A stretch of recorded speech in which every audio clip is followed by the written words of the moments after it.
It's Movie Time is produced by John DeSando. Listen to full shows and read reviews online at WCBE.org.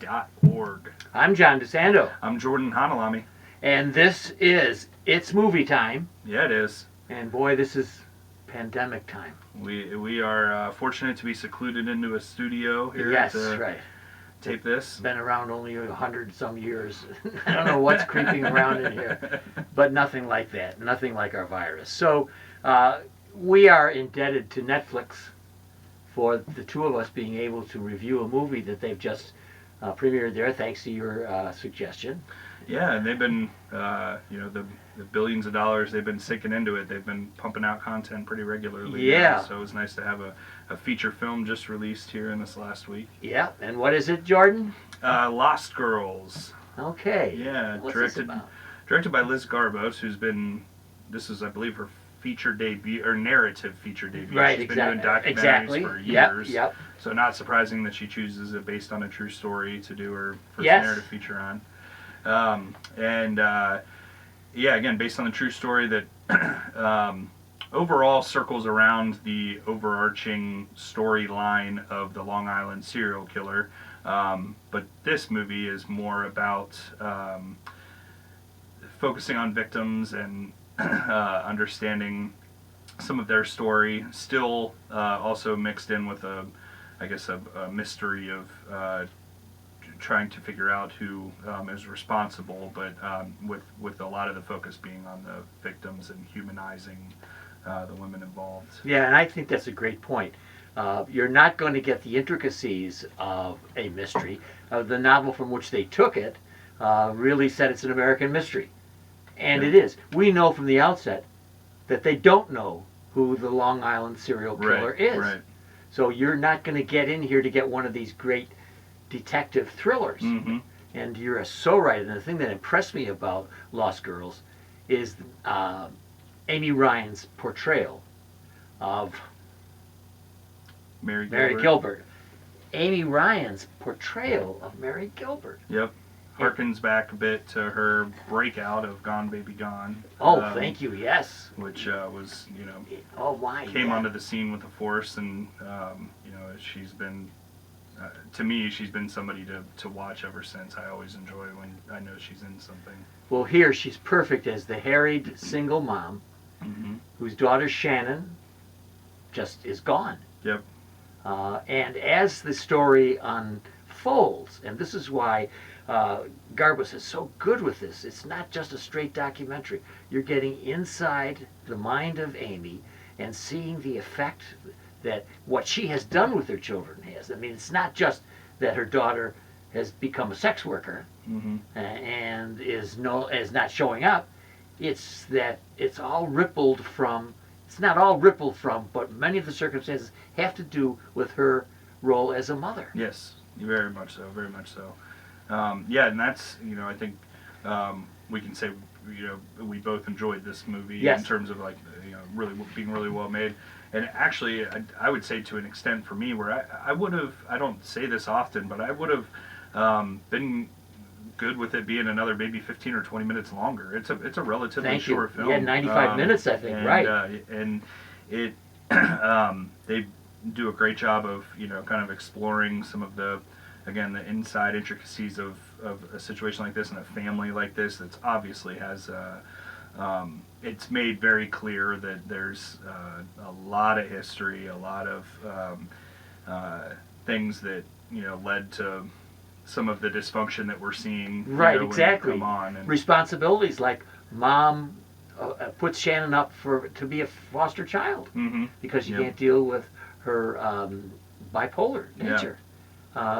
These are things that are revealed slowly, and I like that about the film as well. Yeah. It's an incremental revelation. Very much. You don't hear everything right away. Yeah. And embodied, I think, although probably maligned, Richard Dormer, played by Gabriel Byrne.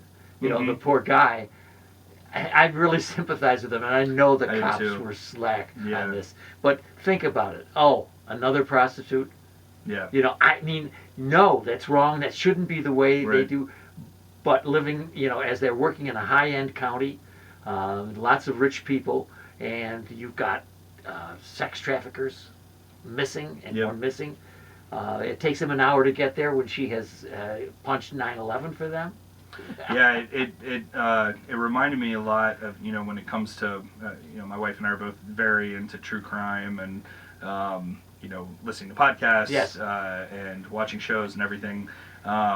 And this reminded me, a lot of the second season of the show Mindhunter, also on Netflix, Okay. that dives into the Atlanta child murders. Okay. And we talk about giving faces and stories to marginalized people at the time that were, victims, and that Atlanta, the child murders of a lot of young black boys in the late 70s, early 80s, and did not get the coverage that it should have, and to be able to take a story and dive into those, give life to those people more and understand. And what's more. the name of that? That one's Mindhunter. Is a series from David Fincher. Good. That was, still on Netflix? Still on Netflix, yep. Unfortunately, he's postponed it from going further at this point, but Yeah. 2 great seasons to watch. So Yeah, and so to kind of end up on my comment about the commissioner, played by Gabriel Byrne. he was great. He was great,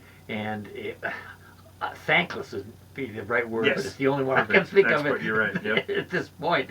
And what it shows is, of course, the slow process of gaining evidence and proof with a capital P. Most of us think, well, isn't that good enough? And there are a couple of places in the film where Mary says, well, you got this and you got that, why don't you? And he says it's not proof. Yeah. Particularly the doctor, who comes out to be a little bit of the bad guy, Yeah. but you don't know it for sure. Right. But he can't just go in and arrest the doctor because he called her.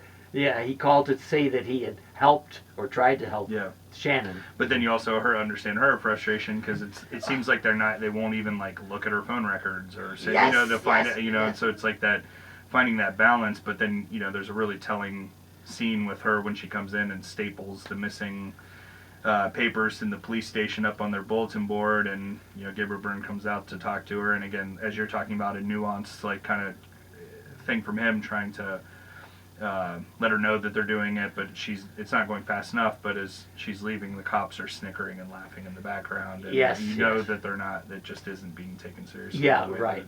Yeah, and she is the heroine of the film. Mary is as rough as she is, blue collar, tough lady, gone through a great deal, caused a great deal of pain in her own family, but she is relentless in getting the truth. She is, and some nice supporting from some of when they meet with some of the other families of some of the other girls. There's another mom that she definitely forms a bond with, and then the sister of one of the girls that's been killed that forms a bond with her, and some nice kind of supporting players in that as well. And it was nice to see the Thomasin, Mackenzie, yes.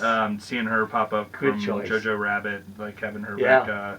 She plays daughter Sherry here. She's kind of a counterbalance to the frenetic mom. She's a pretty cool little lady, and so that works too. But then you even see her breaking point, within it as well. Yeah, yeah.